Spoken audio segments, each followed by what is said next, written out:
Қазақ келесінің өмірге келуі партия ұлт саясатының нәтижесі еді. Сол 22-ші күн 6:30-да берілген хабар радионың дикторлары Қанат пен Гүлайшаның аузынан өзіміздің қазақ тыңдармандарына жетті. Енді ол кезде біз телевизияның экранына шығу емес, телевизияның өзінің не екенін білмейміз. Телевизияны бастағаннан кейін енді көрермендерге бағдарламалар беру керек, жақсы концерттер беру керек деп ойладық. Егер бізде белгілі табыс болды десек, бұл коллективтік ақыл парасат пен еңбектің жемісі.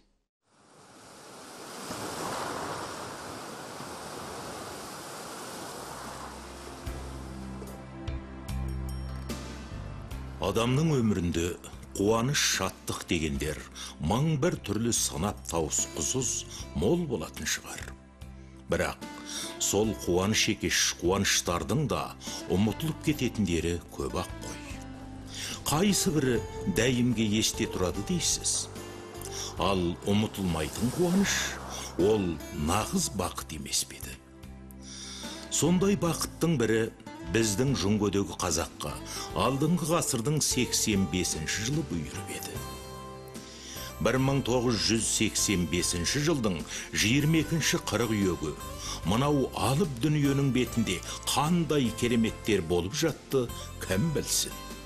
Бірақ Жүнго қазағы жөнінен ол күні үлкен құбылыс дерлік олы мәнді уақиға болды. Ертеде ер төстікке дос болған, жер түбінің даусын қияннан шалатын саққұлақ пен жер әлемнің болмысын алыстан көретін көреген, ойда жоқ түсте жоқ жерден жүздерін құбылтып ғайыптан келді ме, көреген де саққұлақ та төрімізден бір-ақ күнде табылды. Қадым заманғы қазақтың қиял ғажап ертегісі шындыққа шығып, ескідегі арман іске асты. Қазақы үйдің ішінде көгілжім сәуле ойнап, теледидар тамылжып жүре берді. Ол кезде жүргізуші деген атымен жоқ, диктор болып алға шыққан сол Гүлайша Нұрсейітқызы мен болатығым. Ол кезде мен радиода істеймін, Гүлайша апайым да радиода істейді. Содан осыған келдік. Енді бұның деп бірінші күнгі шығу әрине бұл естен кетпейді. Ол кезде мен осы бетке бояу жағу дейтінді мен естіп көрмеген нәрсем өзімді. Содан сол күні бір Жамал деймін бе, бір мына автономиялы районды ойын сауық үйірмесінен бір ұйғыр адам келіп бізге грим жасады. Содан айту бетімізді бояу, мынау маған көп айланған жоқ енді. Негізінен сол Гүлайша апайымызды көбірек бояды ғой деймін. Содан мен қалжыңдадым, апай енді сізді ағамыз танымай қалатын болуы мүмкін десем, ұйғыр қалжыңдады маған. Көзінен танып қояды деп. Дегенде біздің қысылғанымыз қалың шырақ, ол кездегі шарт жағдайда шамалы. Содан кейін осы шырақта экранға түсіп жатырмыз деген ой жоқ енді айту. Бұлай отырыңдар деді. Дегенде бәлкім бірінші күнгі шыққаным есімде жоқ, бәлкім қатып қалған болуымыз керек. Екеумізде екі осылай қатырып қойған мүсін сияқты, тек аузымыз ғана қыбырлап тұрған болу керек сөйлеп. Осымен сол теледидардың кеш жарығын бастағанбыз. Кейін ол кісі радиода қалды, мен сол телевизияға жалғасты сол жұмысына шегілдім. Енді теледидардың менше бірінші әсері болса бізге осы болу керек. Әрине бұл алғаш кеш жарықты айтып шығу менше мақтаныш. Қазақтың өз тілінде теледидар көре бастағанына да көзді ашып жұмғанша 30 жылдың жүзі болды. Осынау 30 жыл шексіз уақыт ұғымы жөнінен, күн артынан күн өткен немесе жылдардың жай тізбегі тіпті жалт етіп өте шыққан жалғыз сәт қана шығар. Бірақ кел адамдар үшін бұл 30 жыл жүгі ауыр, машақаты көп, күреске толы ұзыннан ұзақ тарих еді. Тек құштарлық пен қайсарлықты қуат етіп, қазақтың бір жаңа көрген қуанышын ұзақ етсем деген абзал сезім, ыстық кеуде сүйреген телеөнерпаздары осынау 30 жылдың бейнетін бір күнгідей қабылдап, тек өздері ғана тұшынатын жан сірі төзімділікпен қазақтың көгілдір экранының көркем шежіресін жазды. Қазақ телевизиясы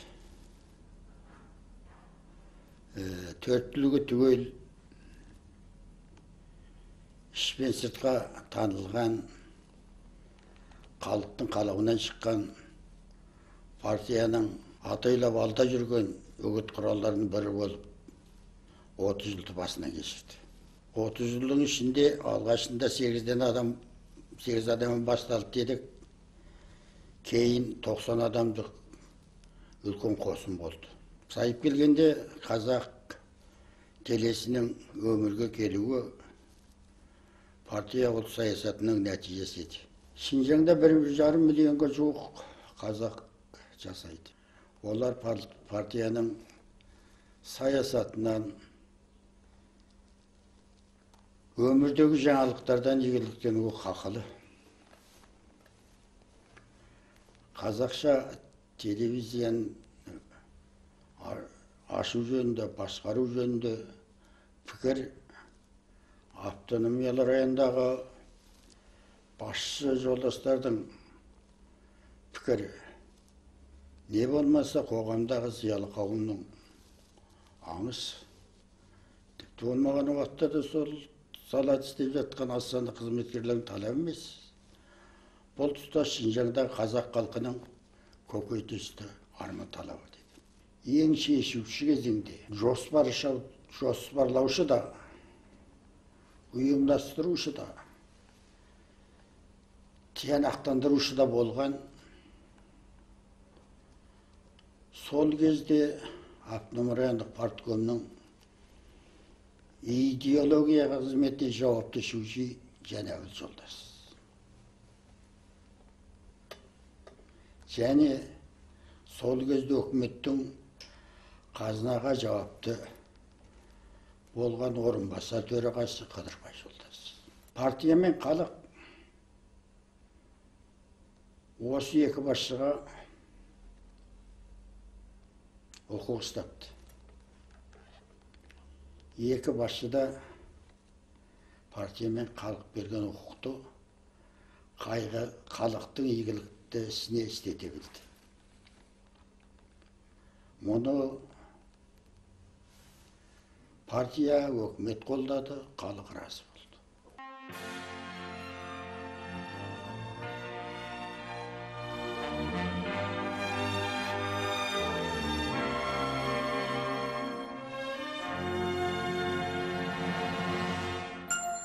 Иә, қазақ телесінің шежіресі, қазақ редакциясынан басталатын. Бүгінгі күн өз алдарына орталық боп салалар бойынша қызмет өрістетіп жатқан қазақ телесінің о бастан негізін құраған қара шаңырағы қазақ редакциясы болатын. Редакция болып құрылудан бұрын қазақша тәжірибелік теледидар хабарларын ол кезде ханзу тілді тақырыптық хабарлар бөлімінің қармағындағы үркердей 6 қазақ эфирге шығарып жатты. Онда біздің екіш көшірмешіміз болады.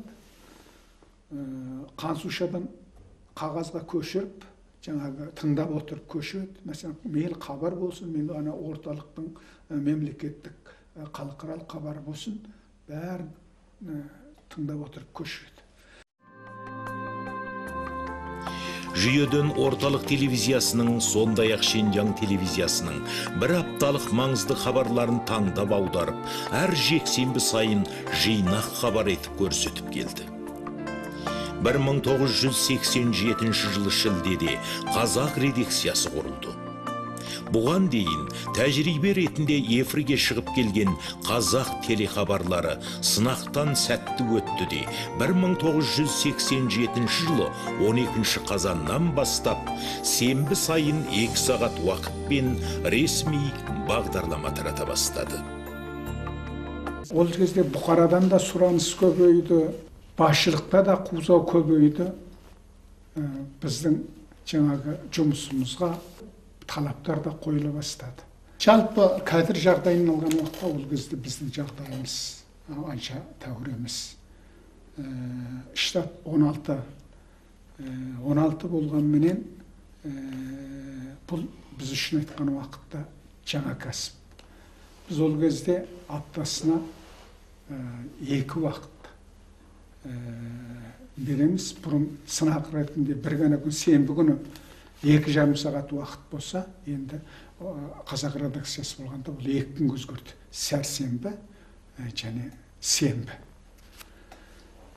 Бұл күндері бір күніне біз сол кездегі аударылып дайын болған киноларды береміз. Жаңағы хабарлардан кейін.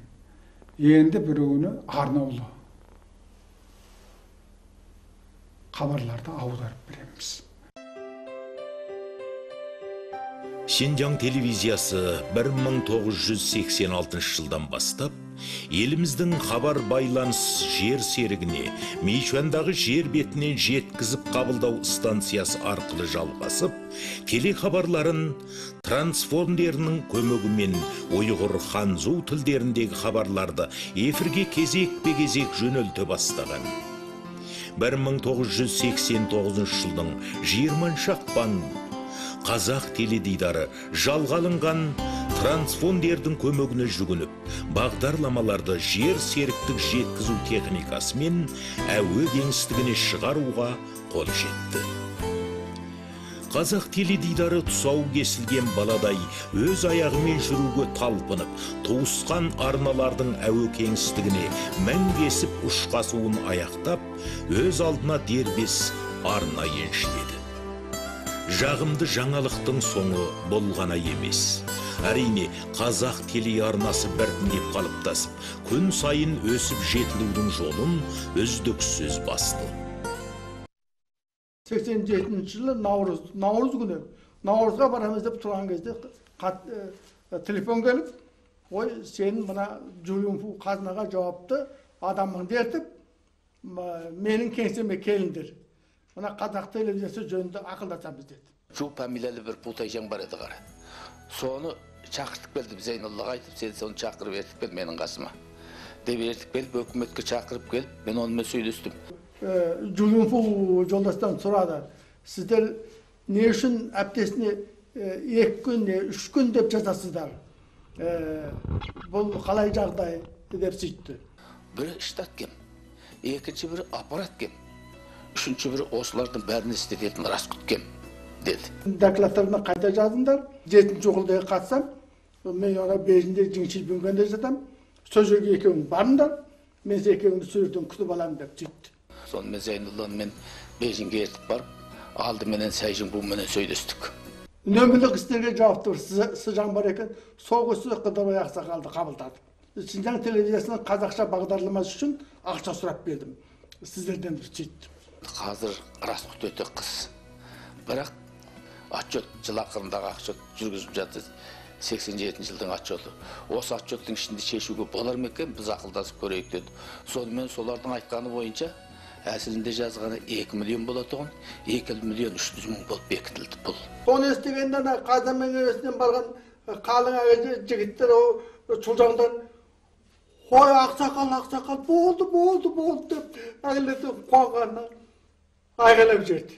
Сонда Қыдырбай аға айтты, сен ұқпайсың, ол ондай жерде отырған адамдар ондай қызмет істеген үлкен жоғары дәрежелі кәділерде үлкен жүрек болмай ма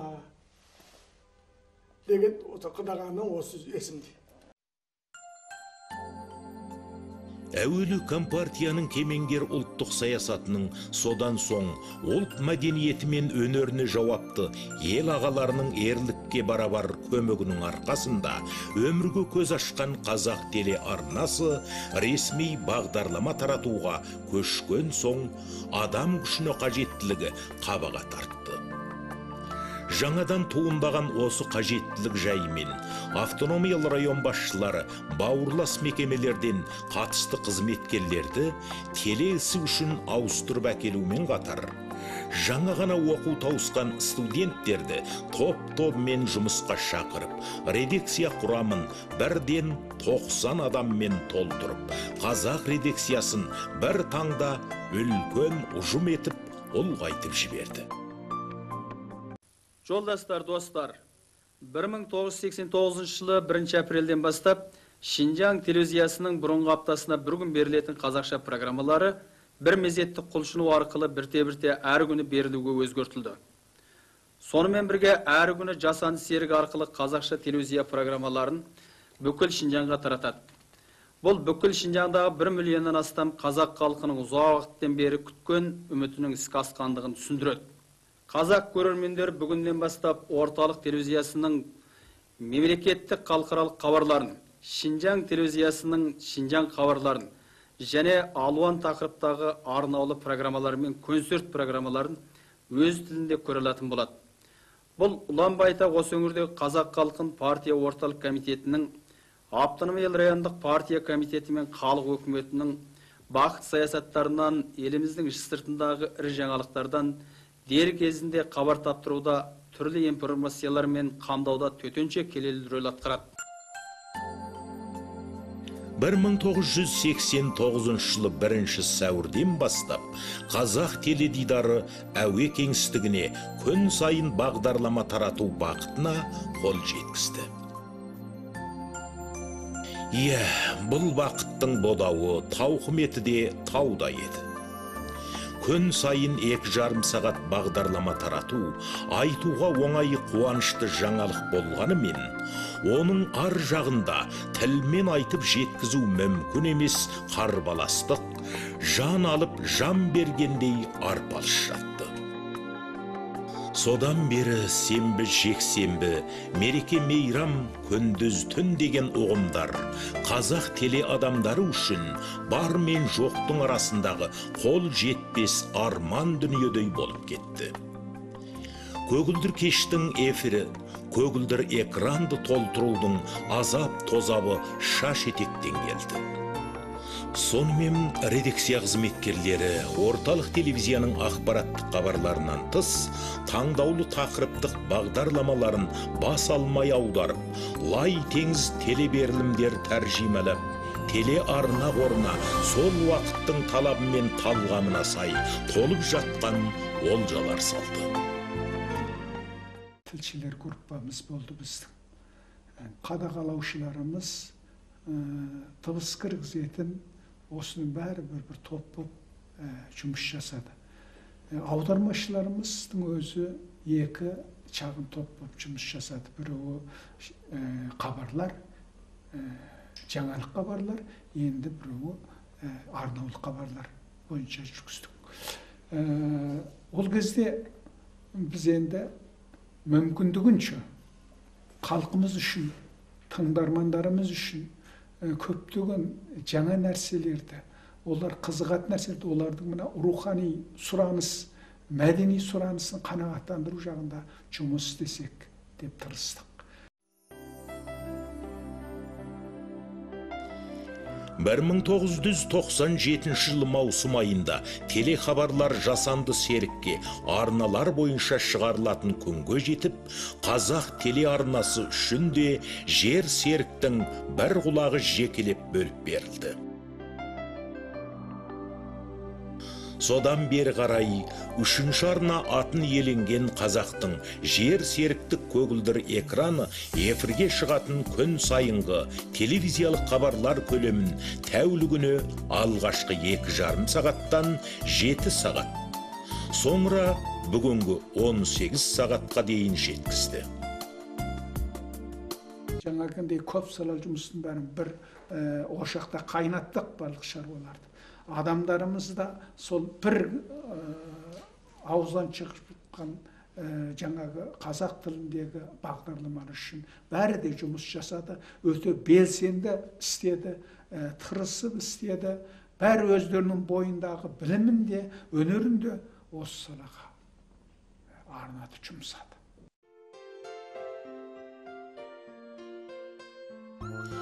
Жеке арналы болғалы қазақ теледидарының таралым ауқымы да кеңіп, көру аймағы Шинжаң аумағын ғана емес, бүкіл ел көлемін, сондай-ақ көршілес мемлекеттерді де қамтып, Шинжаң қазақ теле өнімдері жер бетіндегі қазақ тілді миллиондаған көрермендердің көз айымына айналды.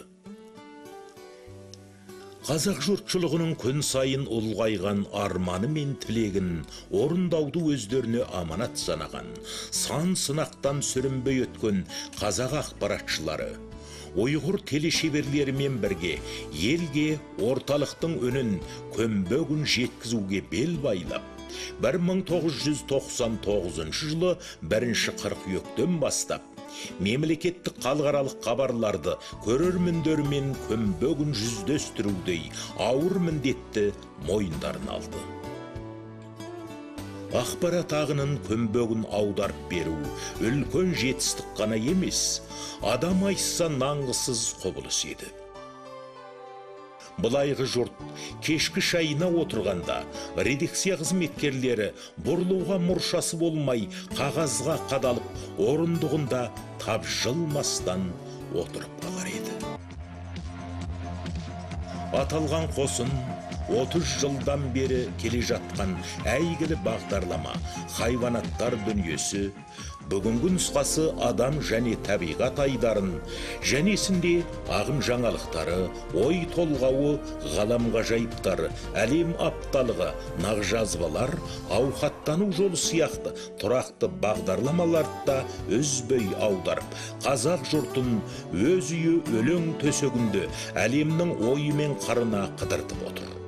Ал науқанды шаралар кезегінде айталық мемлекеттің және автономиялы районның мерей тойлары, Шаңғаңның және Аумынның отан құшағына оралу салтанаты, олимпиадалық ойындар, азиялық арыс, өлкөлік жарыс, мемлекеттік екі мәжіліс, тағы басқа ауқымды үгіттік, науқандық бағдарламаларды үсті-үстінде аударып үлгертіп, алып елдің ақпараты мен жаһан жаңалықтарын қазақ көрермендеріне де өз уағы, өз қызығымен жеткізіп келеді. Әрқашанда бізден сол қазақ каналдарын естіп, көріп біліп отырамыз. Сіздермен таныспыз. Ұлы жүнге елденді. Дүниежүзінде әйгілі мықты елдер. Әрқашан жетістікке жете беріңіздер. Көрінген абырайға бүленсін деп айтқым келеді. 2006 жылы 2 маусым күні қазақ редакциясы телевизия ұжымының қайта құру жобасы бойынша 3 арнаның құрамынан шығып, аударма орталығының қарастылығына өтті. Осы күннен бастап көне жолдас, қағаз бен қалам қазақ редакциясына ақырын қош айтты да, жұмыс үстеліне компьютер келіп орнықты. Бұл күнде аударма орталығының қазақ аударма редакция бөлімінде 43 қызметкер, аудармашы, редактор, құрастырушы, диктор, инженерлік жұмыс түрлері бойынша еңбек етеді. Теледидар тіршілігі алғаш басталған кезеңдердегі емес, қазір бұл жерден өз ісін жеткілікті меңгерген мамандар өсіп жетілуде. Енді әзірмен салыстыру мүмкіншілігі жоқ деуге болады. Алғаш біз студияда оққан кезде қазірғыдай мына шырақтың техникалық жабдықталуы да нашар. Осы төбеңнен мынау тұрпанның ыстығы өтіп кеткендей болып отырасың. Бір демде қара терге малшынып кетесің. Неге? Ананың қапырығы ыстық, ешқандай ода ауа алмастыру яки болмаса салқындату жүйесі деген нәрсе жоқ о кезде. Осындай жағдайда енді сол істейсің. Ал қазір бізде барлығы анау экранға, ана жерде қолыңдағы қағазды шығарып беріп отырады ғой, экранға қарап отырасың. Ол кезде бізде мүмкіншілік жоқ. Біздің оқыған қағаздарымыздың бәрі қол жазба. Бір көк қағаз қойып, соған жаза, соның бір парағын біз алып оқимыз. Бір парағын сыртта қата кетіп қалды ма, солар бақылап отырады. Ол кездегі техникамыздың жағдайы сол. Алыну сапасы да әрине қазірге жетпейді.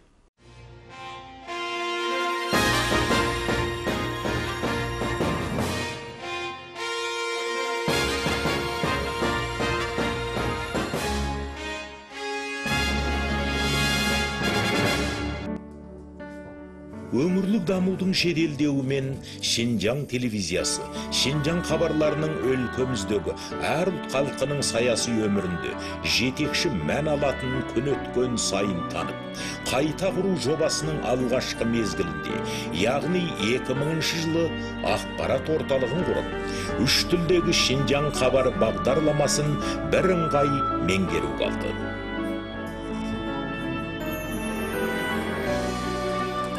2000 жылы сәуір айында Шинжаң хабарларын аударушылар тобы қазақ редакциясының тәуелділігінен ажырап, ақпарат орталығының қарастылығына өтті. Сөйтіп 2000 жылы 25 қыркүйектен бастап Шинжаң хабарлары ұйғыр, ханзу, қазақ тілдерінде бір уақытта бірдей ұзақтық, бірдей мазмұнда көрсетіле бастады. Ақпарат көшіне еру үшін бұл орталықтағы жаңалық жеткізуші қазақ командасы 2005 жылдың басынан аударма жұмысы мен редакциялау ісіне компьютерді құрықтап, оны теледидардың бар тірлігіне еркін ерттеп мінді. Ақпарат орталығының қазақ редакциясы қазақ көрермендерін Шинжаң хабарлары, түскі хабарлар, кешкі хабарлар сынды үш уақытқы жаңалықтар топтамасымен ақпараттандырып қана қоймай, шұғыл ақпараттарға да сақадай сай тұрып, жыл сайын өтетін автономиялы райондық екі мәжіліс пен Азия Еуропа көрмесінің үгітіне белсене араласып, күнделікті ақпарат бағдарламаларды шынайы түрде өмірге әкелді. 2009 жылы шілдеде ақпарат орталығы ұйғыр, ханзу, қазақ тілдерінде бірдей жүретін бүгінгі назар атты Шинжаңдағы бірден бір ақпараттық сараптамалық сұхбат айдарын іске қосты. Бүгінгі таңда ақпарат орталығының жаңалықтар қызметі тіптен жетіле түсті. Бір қыдыру қазақ жастары өзінің саяси сауаттылығы, кәсіби біліктілігі мен ақпарат шолушысы болып жетіліп келе жатса, бірсыпыра жастар жедел ақпарат жеткізуге төселіп, ақпараттық тікелей түсірілімдерге шығып, өздерінің қабілет қарымын сынға салып келеді. Айталық, заманауи техникамен жабдықталған жаңалықтар студиясында жүргізуші шолушы болып және уақиға орыннан хабарлаушы тілшінің тікелей репортаж беруімен Такламакан дидары, біз және Арман, Яркин Үзгін хикаясы, бір белдеу бір жол Шинжаңға назар атты 10 неше тіпті 20 неше күнге ұласқан тікелей эфир хабарларын тұп-тұйнақтай атқарып, жеме-жемде көмескіде жатқан журналистік дарындарын тағы бір қырынан танытып, теледидар қауымы арасында өнімді көрінімді ықпалға ие болды.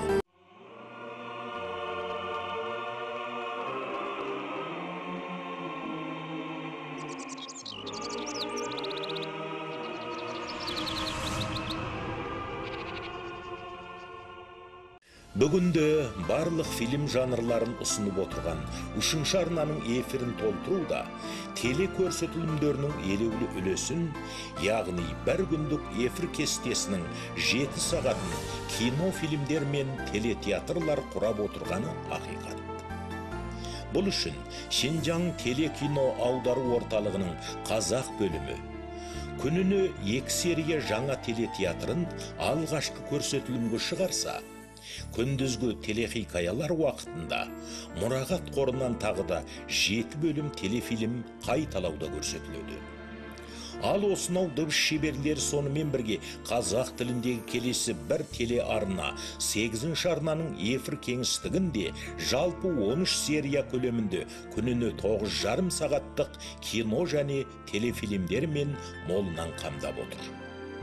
Бұл 1989 жылдық есепте небәрі 14 бөлім фильмді дыбыстандырып, ең алғашқы жұмысын осылай бастаған телефильм аударушы қызметкерлердің кешегісімен салыстырғанда жер мен көктің арасындай парық шығарып отыр.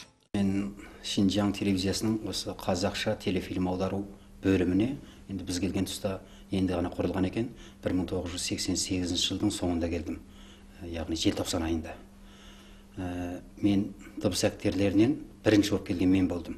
Неге десеңіз, дәл сол 88 жылы жоғары мектеп Таусақ алдындағы менің осы телефильм аударма бөліміне келуім біраз тезірек болды, ертерек болды. Шәкен аға бөлімге меңгеруші екен, жаңадан тағайындалған әрине. Ол кезде қазақ телевизиясында барлығыз жоқтан бар болып, жаңадан құрып жатқан кез. Енді ол айдар ауызға болмаса өте қиынды болады ол уақытта. Адамдар түгел әр саладан қоғамнан жиып келдік. Олар оқымаған, көрмеген, ал бұны басқаратын адам да жоқ. Соны амалсыз мені ол кезде радионың концертін істеп жатқам. Содан мені арнаулы осы жұмысқа басшылық ет, осыны үйістір деп шығарды ғой. Сонымен мен бір класс оқушыны отырғызып қойып, қолма қол, сөзбе сөз, ауызба ауыз тәрбиелеуге тура келді. Мөлшері бір 2 жылдай машықтан өттік. 2 жылдан кейін жарап кетті бұлар. Ең алғашқы берген фильміміз менің әкем деген 50 минуттық бір телефильм болды. Осы бір фильмді, 50 минуттық фильмді біз 2 ай бойы дыбыс бердік. Сол 2 ай дыбыс беру барысында осы телефильм аударма қызметінің қалай болатынын, бұған дыбыс беру деген жұмыстың қалай екен, осы бастан бастап енді әліпбиінен бастап үйрендік. Шәкен аға мұғалім, біз бір класс оқушымыз. Ол кісі, бұл орайда енді Шәкен ағаны еске ала кетейін, біреуі бізге ұстаз болған кісі. Кәсіпке өте шөгел, жұмысты тындырмай қоймайтын, өзінің айтқанын орындатпай қоймайтын, осындай бір беткейлігі де бар еді. Сонымен Шәкен аға бір жағы алдап, бір жағы ұрсып, бір жағы тәрбиелеп дегендей осындай сан саладан келген, түрлі түстегі кәсіптен келген, түрлі түстегі мінез құлықтағы осы бір тобымызды жетектеп бір арнаға қарай бастай берді. Сонымен ең алғашқы фильміміз осылай басталды. Қазақ телефильм аударып жасау бөлімі, қазақ телеарнасы іске қосылып көп ұзамай 1988 жылы шілдеде құрылған, дыбыс актерлерін қоғамнан іздеп тауып әкелген, қызметкерлерін аз уақыттық шеберлік машығынан өткізген соң 1989 жылы мамыр айынан бастап фильмдерді дыбыстандыру жұмысына кірісіп кетті. Теле актерлерді іздеуде тағатқа мінгендер қазақ көрпесі болды. Қазақ радиосы. Тіпті сол үшін Жәкең Мұратбекті қазақ бөлімінің жолдығынан қалтырып, сен радио, телевизия, диктор актерлеріне жетекшілік істе. Жолдықты қой деп. Актер іздеуге Мұратбекті аттандырды емес пе. Сонымен қазақ жұртының күнделікті тіршілігіне ептеп араласып келе жатқан теледидардың қызығын А дегеннен асырып әкеткен бұл ұжым. Мазасыз Мики мен Даңғойдан алт, көктемдегі 17 қас қағым сәт, капитан Грантты іздеу сияқты тамаша дыбыстандырылған ұмытылмас фильмдермен көрермен көңілінде үлкен бедел жинады. Фильмдерді аударатын біздің ең үлкен аударушы мамандарымыз. Ақия Раданұлы марқұм қайтыс болып кетті. Әбділдәбек Ақыштайұлы, енді осы кісі, одан кейін Ыбырайым Пәзоллаұлы, енді осы сияқты үлкен аударма мамандардың қолынан шыққан аудармалар, бұның ішінде сан асыл сөздер бар қазақтың. Сол асыл сөздер адамға өзінің ішкі қорын болып қайтадан жинала береді екен. Кейінгі күндер мәселенге топ ортада сөз сөйлеу болсын, біреумен кісімен әңгімелесу болсын, осы кісілердің қолданған сөздерінің барлығы адамға біртүрлі азық болады екен. Мен сол кәсіппен шұғылданғаныма қазір өзім ішімнен мақтанам. 2000 жылы телевизия ауласында жүрілген түзілім түрлісіне орай қазақ тілді жалпы бөлімдердің басы біріктірілгенде, қазақ телефильм аударма бөлімі де бір мезгіл қазақ тілді бағдарлама орталығына қарасты болды. Соңыра 2001 жылы қазақ телефильм аударма бөлімі аталмыш орталықтан ажырап, ұйғыр телефильм аударма бөлімімен қосылып, Шенжаң телефильм аударма орталығы болып құрылып, үшінші арнаға тәуелсіз ұжым ретінде меңгерменің қарастылығына өтіп кетті. Бұдан өзге үшінші арнаның эфирін телехикаяттар және көркем фильмдерге толтырып, халықтың ықыласын аударуға үлескер ретінде өңірлік телеарналары да ілтипатпен атауға тура келеді. Жүйеден телеарна кеңістігіне шығып жатқан телехикаяттардың 80%-ын Шинжаң телефильм аудару орталығының қазақ бөлімі ұсынса, 20%-ы жергілікті телеарналардың еңбегімен келіп отыр. Жүйеден Іле, Алтай, Тарбағатай телефильм аудару орталықтарының үлкен қолдау көрсетіп, әуе толқынын толып жатқан телесериалдармен қамдағанын құрметпен ауызға алудың жөні бар. Телеарнаның телеөнімдер өндіруші орындарының осынау бар мәзірін эфир дастарханына өз тәртібімен шығарушы, үйлестіруші буын бас редакция аталады. Бас редакция жүйеден бағдарламаларды орналастыру, бағдарламаларды қорға тіркеп тәртіпке тұрғызу, бейне мұрағаттарды басқару, бағдарламаларды бағалауға ұйыстыру, бауырлас орындармен бағдарлама ауысу, ақаусыз таратылымға септесу, бөлімдер аралық қызметтерді сәйкестіру, бағдарлама кестесін түзіп, бағдарламалар аңдатпасын беру, бағдарламалардың көрілім шамасын, айдарлардың озығын анықтау сияқты қыруар жұмыстарды атқарады. Бас редакциясының қол астындағы қазақ тілді бағдарламаларды басқару бөлімі де қазақ телесінің ілгерілеуіне орай 1990 жылы ірге қалады. Бүгінгідей техника озықтап, телевизиялық бар тірлік компьютермен атқарылатын уақыт емес, бәрде қол жұмысымен істелетін қағаз қалам үстемдік құрған заманда айталық арасына көшірме көк қағаз салып, көрсетілімдер тізбесін күн сайын жазып, онан соң оны тиісті әрбір бөлімдерге табаннан таусылып күн сайын таратып отыру кәдімгідей табандылықты тілейтін, сабырыңды сынға салатын шаруа.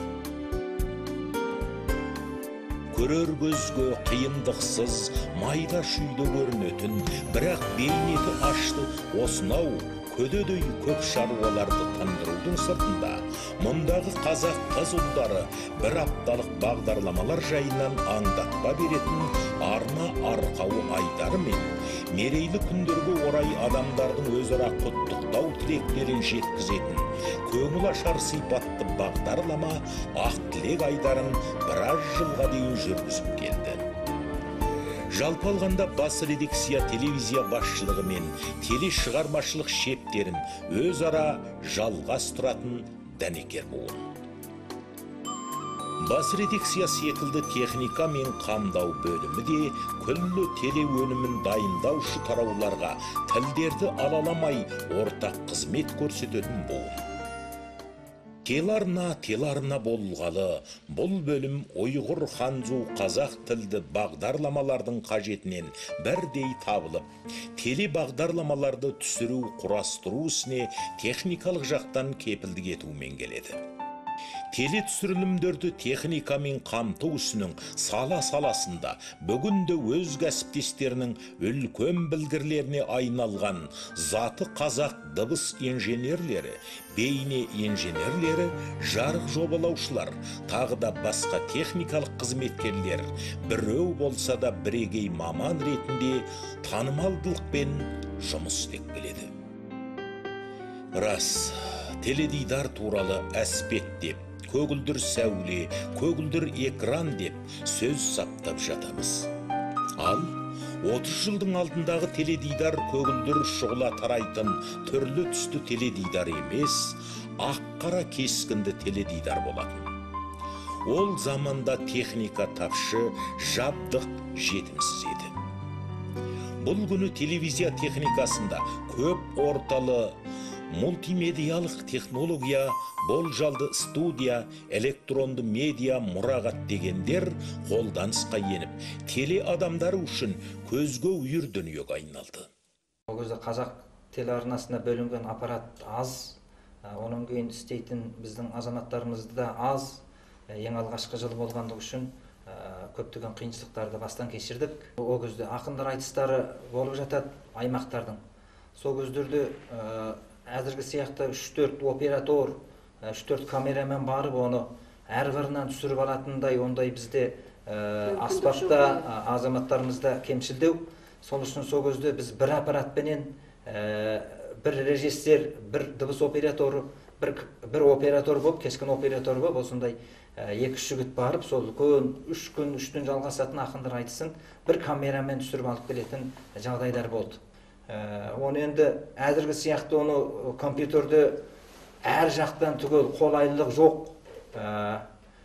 Оны әкеп, мәселен, сценариясын жазып әкеп, оны күндіз-түні оған бүтін материалдарды қайтадан ақтарып, оның үстіне жасау барысында көптеген қиыншылықтар болады. Мәселен, оның бір жерінен, мәселен, фильм тұлғасы шығып болғаннан кейінгі тексеру барысында аралықтағы қате кетіп қалған, мәселен, кейбір суреттердің алмасуы, оның кейін кейбір дыбыстардың өлшемсіздігі байқалатын жайттар болатын болса, сен сол қателік шыққан жерден кейінгі бөлігін қайтадан көшіріп, қайтадан жасап шығасың. Оны ешқашан сол жерін алып тастап, сол жерінде толықтай салуға келмейді. Өйткені ол уақытта енді біздің фильм жасау жүйесі негізінен сызықты редакциялағыш есептеледі. Әзіргі кездегі сияқты ондай қолайлылық жоқ. Тек қана көшіру барысында суреттерді іріктеп, оны сол сценарияның айтылған мазмұны бойынша соны іріктеп жасап шығатымыз.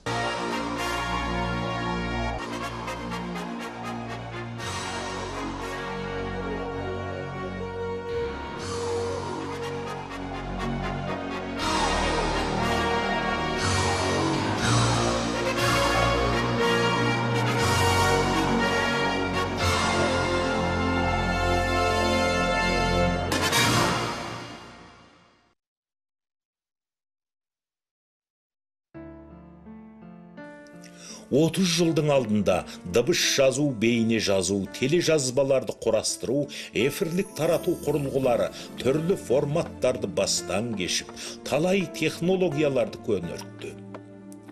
Әр уақыт жаңаланып жататын техника қиын істерді қалай оңай етсе, қазақтың телетехниктері де кезегінде жаңарған технологияларды дереу үйреншіктетіп, өз ісін 5 саусағындай жеттік біліп отырды. Жүйеден дыбыс инженерлері телевизия ауласындағы 250, 600, 1800 шаршы метрлік студияларда концерттік кешеннің арасында зыр қағып жүріп, 3 тілдегі ойын-сауықтық және сұхбаттық бағдарламалардың дыбыс кескін жазбасын техникамен қамтамасыз етіп жүр.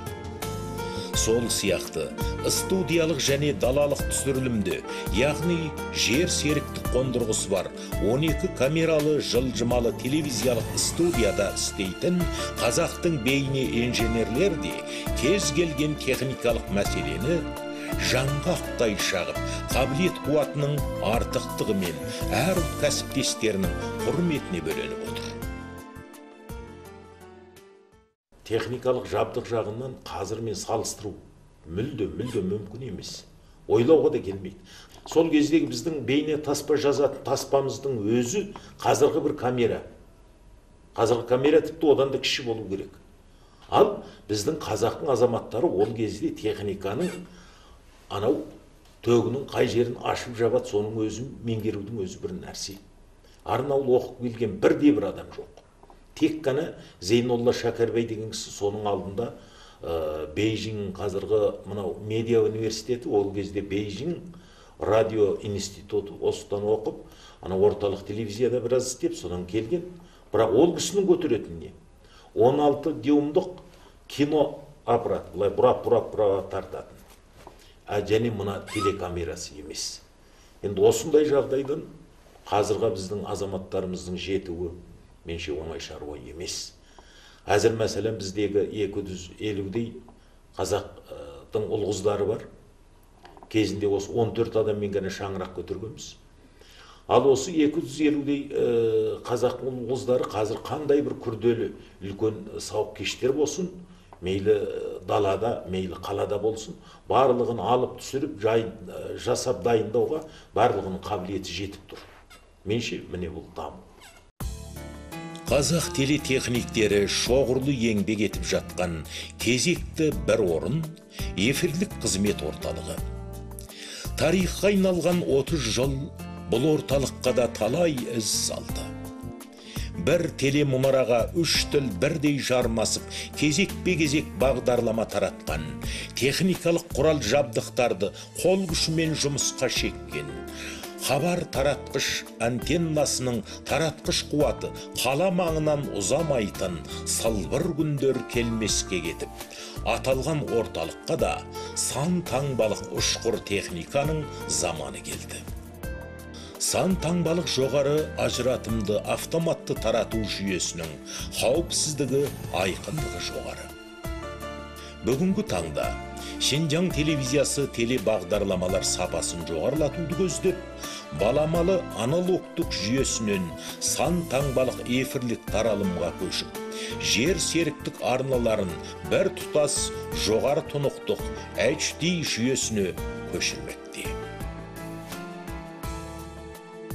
Бұл күні қазақ телеарнасының да түрлі бағдарламалары жер серіктік, кабельдік және интернет байланысы арқылы елдің түкпір-түкпіріне, тіпті шетелдерге емін-еркін тарауда.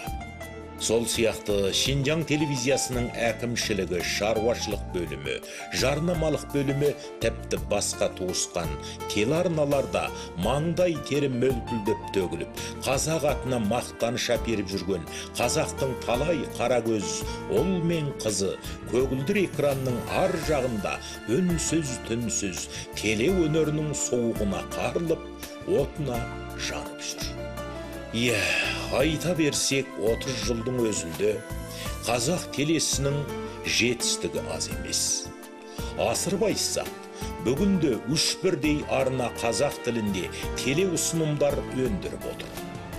Оның бірі 8-ші арна деген атпен белгілі Алуан өнер арнасы. Алуан өнер арнасының арғы тегі базар экономикасының телевизиямыз ауласындағы кезекті өнімі кабелді телевизияға барып тіреледі. Шинжаң кабелді телевизиясының құрылуы 1993 жылы қарашада жүзеге асты.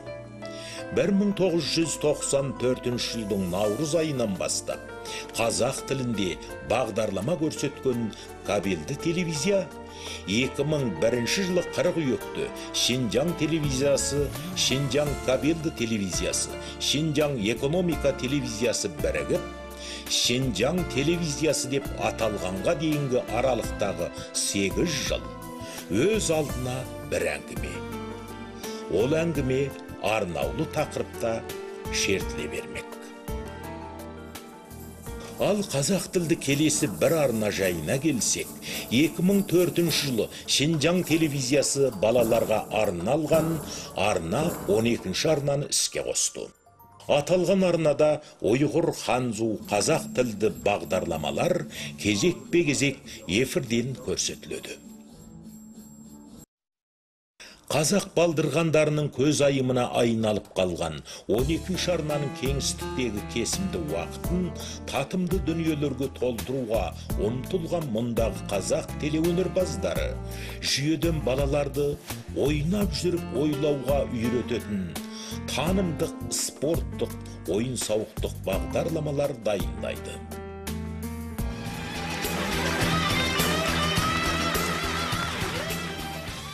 Әншінің арманы күміс көмей, халқымның қалауы.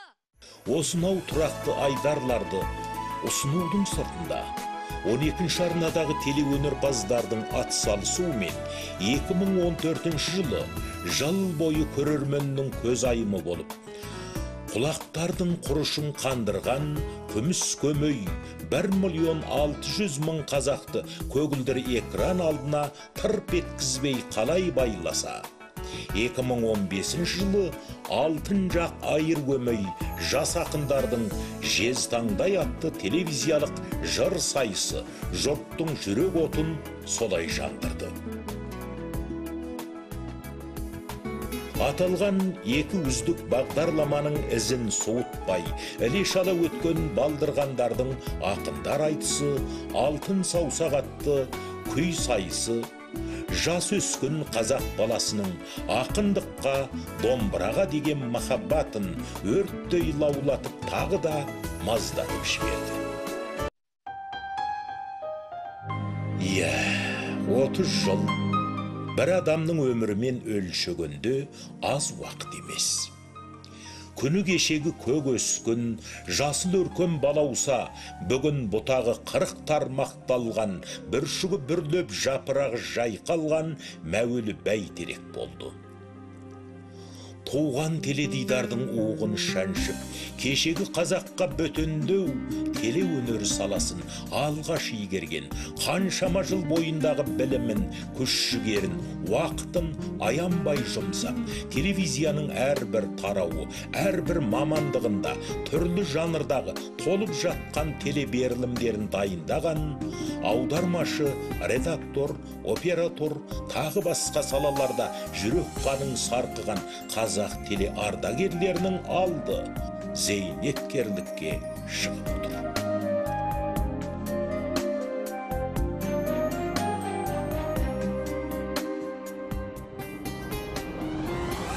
Жылдан бері жүре түзеліп келе жатқан сол қазақ телегөшінің бүгінде қара шаңырағын ұстап отырған ұйым, үшінші арна аталатын Шинжаң телевизиясының ақпарат әмбебап арнасы. Жүйеден аталған арна төл бағдарламалар өндірумен ерекшеленеді. Нағызында төл хабарлардың басы қазақ редакциясынан тілшілер группасының бөлініп шығуынан басталады. 1992 жылы 1 қарашада қазақ редакциясының қанаты астындағы тілшілер группасы негізінде қазақ арнаулы хабарлар бөлімі ірге көтерді. Атақтан бір топ жігіттер, қыздар келді. Сонымен арнаулы хабарлар істедік. Соларға әмісан деген аппарат бар. Сол жігіттерге осыны үйреттім ғой осы балаларға. Аппаратты қалай істеу керек, нұрын қалай теңшеу керек деген сияқты. Бірге жүріп, өзіме сол тартып атқан кезде бірге жүріп, сенің мынауың болмайды, былай тарт деп осыларды үйреттім. Бұл енді менің бірталай жылдық орталық телевизияда көне ұстаздарынан алған білімдер ғой, алған солардан үйренген тәжірибелер. Сол кейін менің кейінгі өміріме де маған ес қатты. Сол кезде бізде мына қазақ арнаулы хабарлар бөлімі Аршалғайдан деген бір айдар аштық.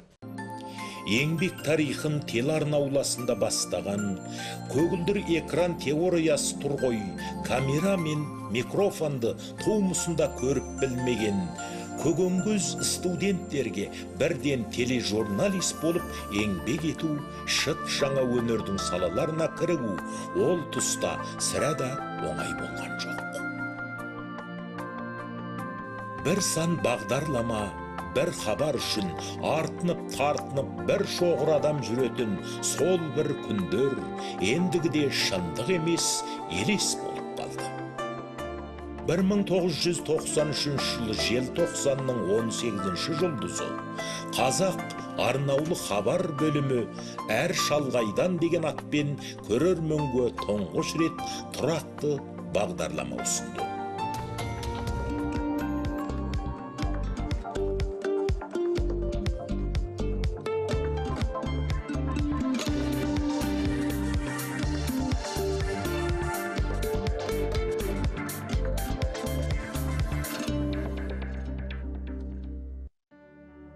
Әр шалғайдан айдары 2003 жылы шалқар айдары болып атын өзгертті. 2013 жылға келгенде бағдарлама пішініне өзгерістер енгізіп, сұхбат үлгісінде хабар жүргізе бастады. бүкіл ел аумағындағы және өлкөміз жеріндегі, сондай-ақ қазақ топырағындағы көкөй тесті тақырыптарды қозғап, қоғамдағы қоламталы мәселелерге ой қосып отырды.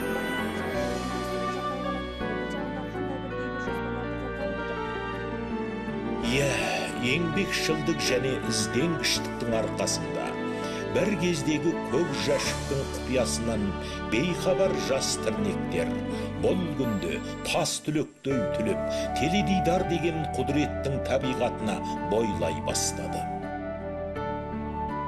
Көптеген еңбектері телетуындылар бағалауында жүлде алды. Айталық, отар көш, сағындырған жайлауым, жолда, көрсай сынды деректі фильмдер жанрына үлестер қосқан шығарылымдармен мәңгілік сарын, көрікті баркөл жайлауым, мұзтауда наурыз сынды көркем телетүсірілімдер, жұңго аз санды ұлттар телекино ісін дамыту қоғамымен Біріккен ұлттар ұйымының білім, ғылым және мәдениет жөніндегі ұйымы бірлесіп өткізген аз ұлттар тақырыбындағы телетуындыларын бағалауда алтын самұрық сыйлығын еншілеп, бірінші және екінші жүлдені жеңіп алған туындылар.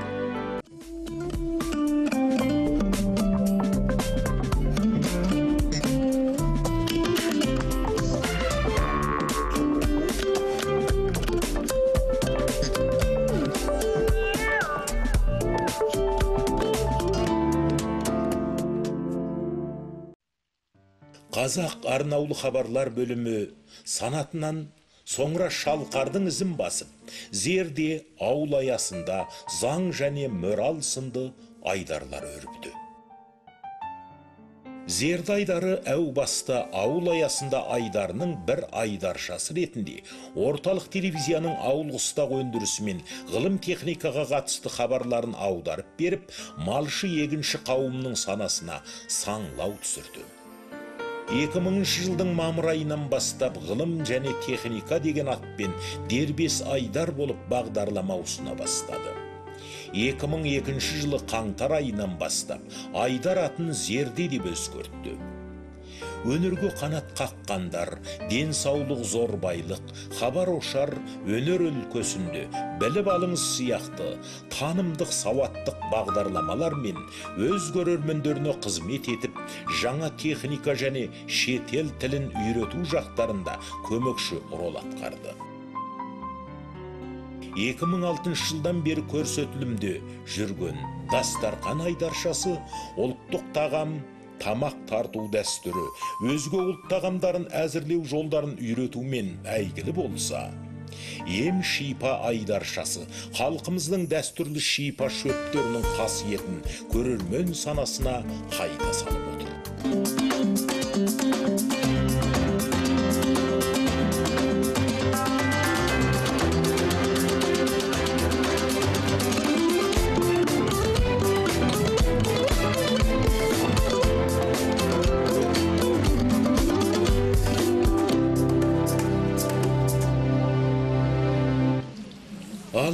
Өзінің аты айтып тұрғандай ауыл аясында айдары малшы егінші қауымға арналған бағдарлама. Аталған бағдарлама көрермендеріне компартияның бағыт саясаттарын жеткізіп, малшы егінші қауымға мал шаруашылығы мен егін шаруашылығына қатысты ғылыми білімдерді жалпыластырып, ғылыми жолмен мал өсіру, егін егу жолдарын нұсқайды. Мал және егін шаруашылық райондарындағы жағымды жаңалықтарды қуана хабарлап отырады. Ауқаттанып, тұрмысы көтерілген отбасын өнегелеп көрсетеді. Ауыл аясында айдары 2001 жылы наурызда 3-ші арна эфиріне шықты. Аталған айдар малшы егінші қазақ жұртшылығының өмірі мен өндірісінің келбетін көрсететін, ауыл ауаны, қазақ ауылдарындағы дәулеттенген кәсіпкерлердің тәжірибесін таныстыратын ұлағат, еңбек адамының орталықтың автономиялы районының бағыт саясаттарын, заң ережелерді жіліктеп түсіндіріп беретін ақ желкен, жүргізуші маман және малшы егінші үш жақ болып таным таразысына түсетін көкөй тесті, жүргізуші мен маманның әңгіме диалогы үлгісінде өрбейтін мемлекет пен автономиялы районның малшы егінші қауымға бағытталған тиімділік саясаттарын ашалап ұғындыратын сыр сұхбат. Туысқан ұлт кәсіпкерлерінің озық тәжірибесін таныстыратын көршің неге көшілгері, сондай-ақ бағымшылықтан, егімшіліктен сауат сынды айдаршалар мен еңбек адамының тұрмыс тіршілігіне бағдар беріп, жол көзіп келеді.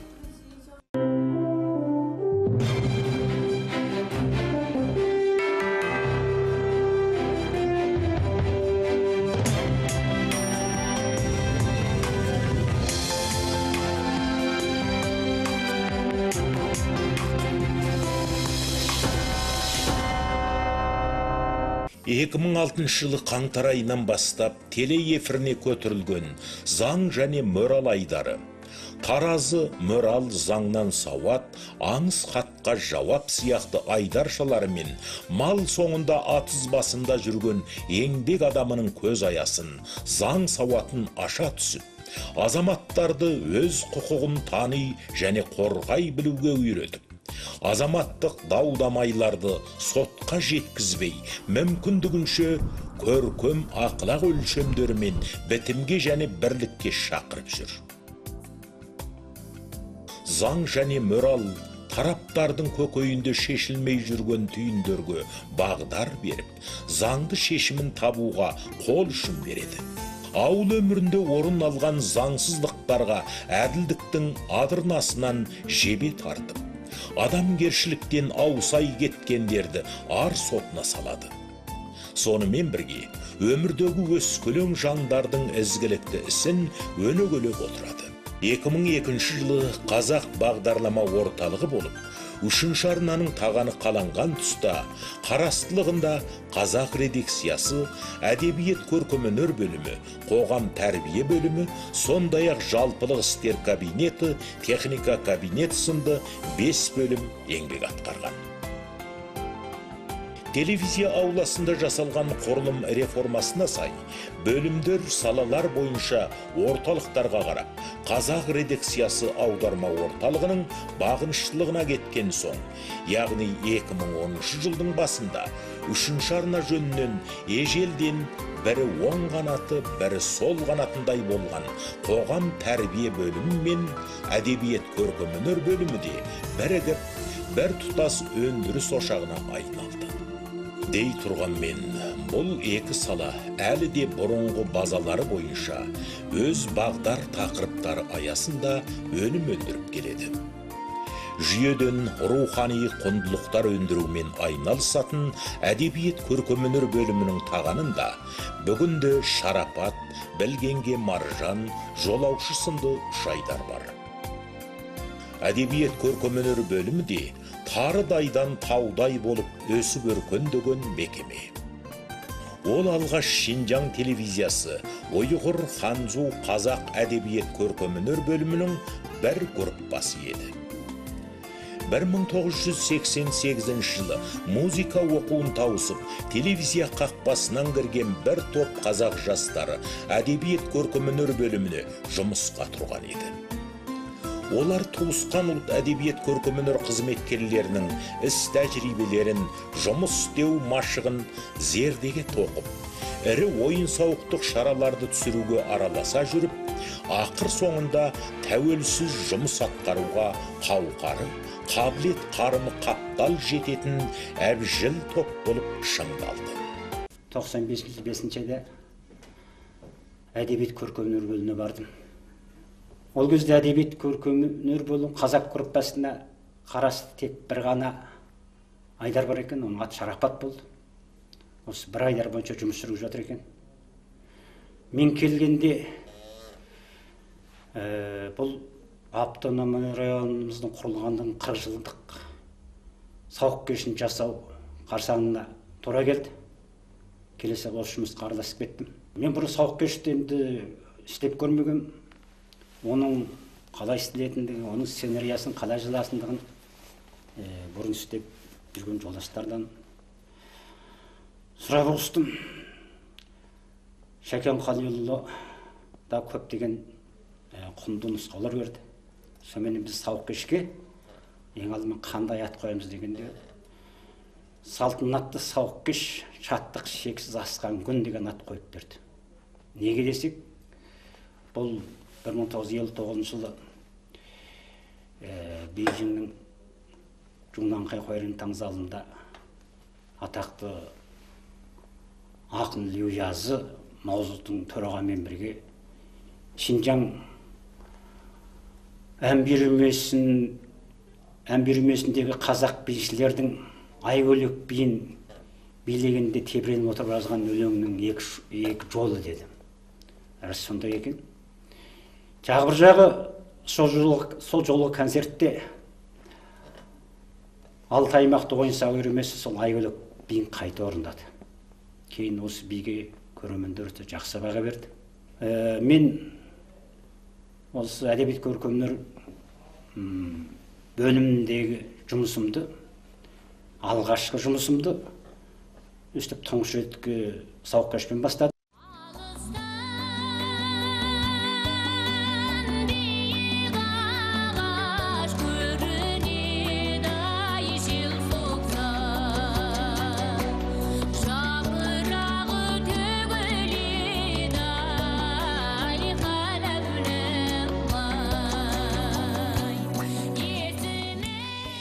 мың екінші жылы қазақ бағдарлама орталығы құрылғанда қазақ концерт тобы телевизияға төте бағынышты бұрынғы әдебиет көркемөнер бөлімінен бөлініп, группадан бөлім болып, 3-ші арнаның құзырына өтті.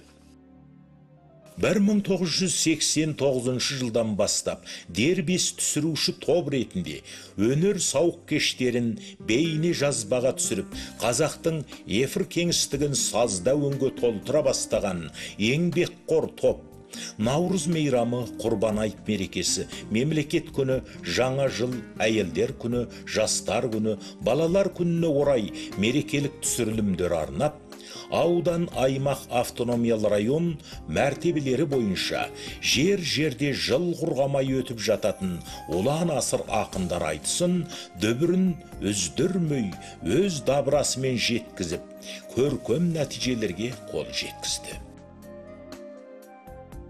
Сол сияқты телефильмдер Жусанды дала, Марғабылдың қарағасқаты, Ай сырға, Әнім сенедің, 5 бөлімді ірі көркем телефильм Іле салтанаты, көркем сазды түсірілім Күміс көмей жез таңдай, деректі түсірілімдер Домбыра дала, Бар көл баян, Жер үйек жеті ғаба, Сырлы сауыр, Дала данышпаны, Жез бұйдалы буыршын, Жылқы жалындағы мәдениет, Құрыш діңгек секілді үздік өнімдерімен телевизия қоржынына алтынды олжалар салды. Бұл күнде қазақ телеарнасының алтын қоры концерт таспалары мен таңдаулы деректі фильмдермен тіреліп тұр деуге болады. Айтуға тұрарлығы техника мен әр түрлі мамандық иелеріне кіріптарлық осы жастарды шынықтырып, оларды бір басы әр өнерден хабардар, көп қырлы өнерпазға айналдырып, жетілдіріп шықты. Кешеде ғана камера мен микрофонды жатырқап жүрген үргөдік жастар бүгін тікелей түсірілім алаңына апарсаң да селт етіп сескенбейтін дәрежеде шеберлікке төселген. Алтынды әріптер мен хатталар құнды төл туындыларының атын атап түсін түстемесек те, көлемді көркем хабарлар, музыкалық туындылар, деректі фильмдер жасауда 3-ші арна режиссерлерінің есімін ерекше атауға болады. Әдебиет көркем өнерін бөліміне барған 95 жылдан 2001 жылға дейінгі аралықта ойлап отырсам, бірсыпыра жұмыстар істеген сияқтымын. Теле бағдарламалары ешқашында жеке адамның жұмысы емес, жеке адам ол қолынан келмейді. Егер бізде белгілі табыс болды десек, бұл коллективтік ақыл парасат пен еңбектің жемісі. Қазірде қазақ теле әдебиет көркем өнері дамып, кемелденіп өсіп келе жатыр. Бұған herkes қуанып отыр. Және осы салада белгілі уақыт ыстығына күйіп, суығына тоңған сақа қызметкер ретінде қазақ теле әдебиет көркем өнерінің күн сайын гүлденуіне шын жүректен тілектестік білдіремін.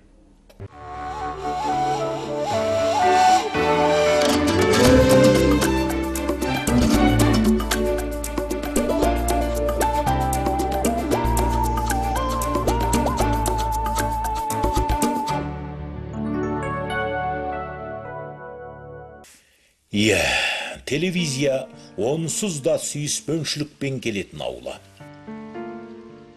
Жаңа өнерге құштарлығы мол, жалындаған жастықтың қуатымен күн демей, түн демей, көрерменге көзайым қуаныш сыйлау үшін құшырлана еңбек еткен осынау жастар.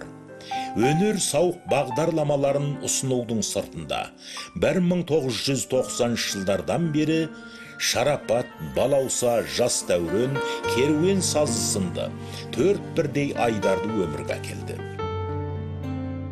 Еліміз қазағының мәдени рухани өміріндегі оң жетістіктерін көрсететін әдебиет пен өнерге бағытталған танымдық журнал есебінде Шарапат айдары 1994 жылдан телеэкранына орнықты. Аталған айдар жарық жұлдыздар, өнерліден шыққан сөз, білгенге маржан, әлхисса, кездер ай, өнер өрінді, көңіл толқыны, көненің көзі, әнжу маржан, алтын қиық сияқты айдаршаларын үзбей түлетіп, еліміз қазағы мәдени өмірінің жарқын беттерін парақтады. 1999 жылы маусым айынан бастап концерт бөлімі балаларға арналған телебағдарлама Балауса айдарын экранға сәтті шығарды. Ата дәстүр, алтын сандық, ерте-ерте-ертеде сияқты айдаршалармен балалардың қиял дүниесін кезіп, бал тілімен сүйінтіп, балғын армандармен балдырған көрермендерін қуантқан Балауса бағдарламасы. 2004 жылы 26 желтоқсан күні телевизия епіріне балаларға арналған жеке арна болып шыға бастаған 12-ші арнаға қызметкерлерімен барып қосылып, қазақ әдебиет көркемөнер бөліміндегі тарихын аяқтады.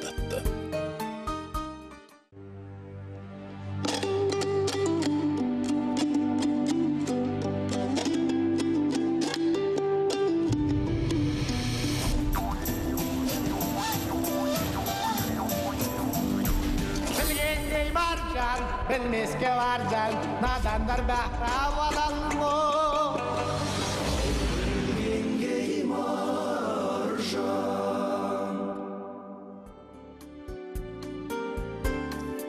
Қазақ әдебиет көркемөнер бөлімінде Балаусадан соң Жас дәурен бағдарламасы жарық дүниеге көз ашты. Жас дәурен бағдарламасы заманында құрбы жан, сыр сандық, өнер өрісі, өкілі үміт сияқты айдарларымен жас көрермендерінің жүрек отын қаузап, кеудесіндегі асыл армандарын оятып, оларды ұлы мұраттарға асық етті. 2009 жылы 1 сәуірден бастап Жұлдызды сәт деген атпен әуеге көтерілген бұрынғы жастар бағдарламасы арман қарай көрермендерін көлемдендіріп, танымал өнер адамдарын студияға шақырып, жүрек жарды әңгімелер айтып сырласу, өнер сауық үрдісімен көрерменмен арақашықтықты жақындата түсіп, адами мәдени құндылықтарды ұлықтады. 2015 жылы Жұлдызды сәт бағдарламасы хабар форматына тағы да үлкен жаңалық енгізіп, режиссерлер мен жүргізуші шеберлігінің нәтижесінде жастар мен заман арасын жалғап, оларды қоғамға тұлға тұрғысында назар салуға жебейтін білгенге маржан атты пікірталас әңгіме дүкен бағдарламасын сәтті экрандады.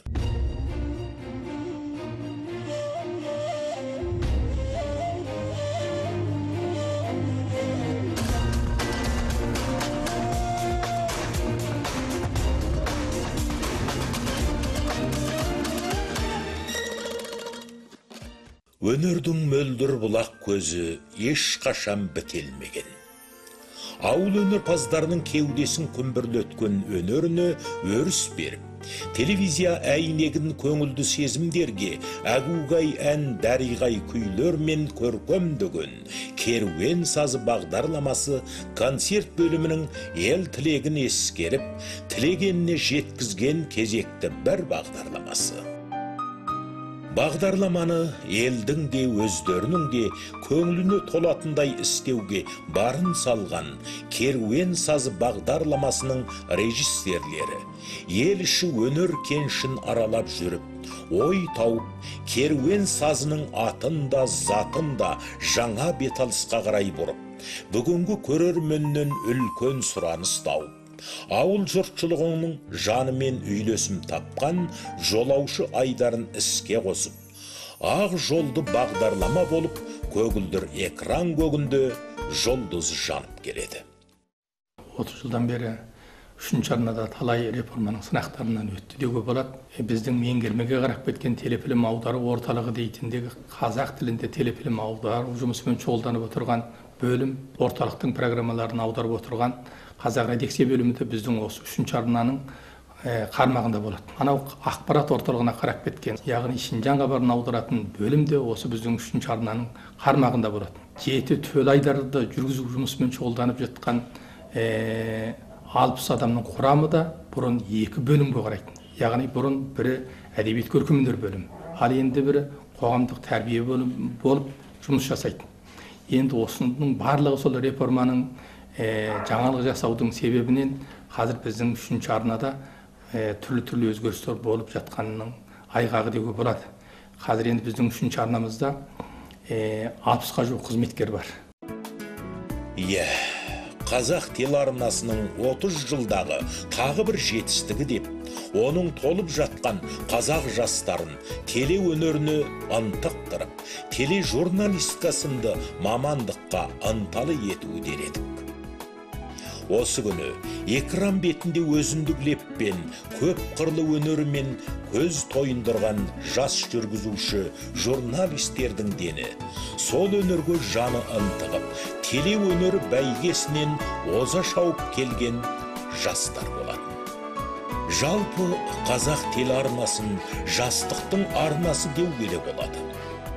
Жастардың теле өнеріне қосқан үлесі зор. Қазір енді біздің үшінші арна 30 жылды басынан өткізіп, едәуір толықсып, едәуір кемеліне келіп қалды деп ойлаймын. Біздің үшінші арнадағы қызметкерлердің басым көп үлкен жас қосын, болашағынан үміт бар қосын.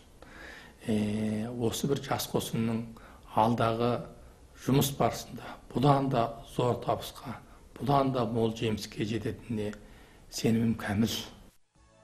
Жеке өміріне уақыты қала бермейтін, теле ауласында жайнаған жастығын жоғалтқан кешегі жастар. Айтып айтпай, телеарнаның 30 жылдық қадамына, теле жәшігін толтырудың азабы мен мехнатына, сол тауқыметтер сыйлаған жан рахатына куә болып отыр. Куә болып қана қойған жоқ. Телеарнаның отымен кіріп, күлімен шығып, теле өнері үшін шелектеп тер төкті. 30 жылмен бірге өсіп, бірге толды. Бүгінде көгілдір экран күнделікті тіршілігіміздің ажырамас бөлігіне айналып кетті. Бұл ауладағы телеадамдары жөнінен де қазақ телеарнасы бауыр етімен бірге бітісіп кеткендей, өмірінің мәні мен өзектес тірлігі болып қалды. Бұл аула 30 жылда талай өзгеріс, талай түлеу кезеңдерін бастан өткөрді. Телеарна бөлімдері арасында түлектер де талай алмасты. Бірақ қандай кезеңде де бұл ауладағы еңбекшілдік пен жапакештіктің атмосферасы бәрібір өзгерген жоқ. Қазақ телеөнерпаздары бұл ауланың шаруашылығын жұмыла атқарып, абзал мұрат, асыл сүйіспеншіліктің арқасында теле көшін, қыз көшіндей көз сүріндірерлік көркем етіп түзеп келеді. жаңа ғасырда жаңарған экранға үлестер қосу телевизия өнерін сүйген жастардың мойнында. Қазақ теледидарының даму жолындағы таңы жарқырап атып келе жатыр. Қазақтың көгілдір әр кеші қайырлы, эфирдегі өмірі ғұмырлы болғай.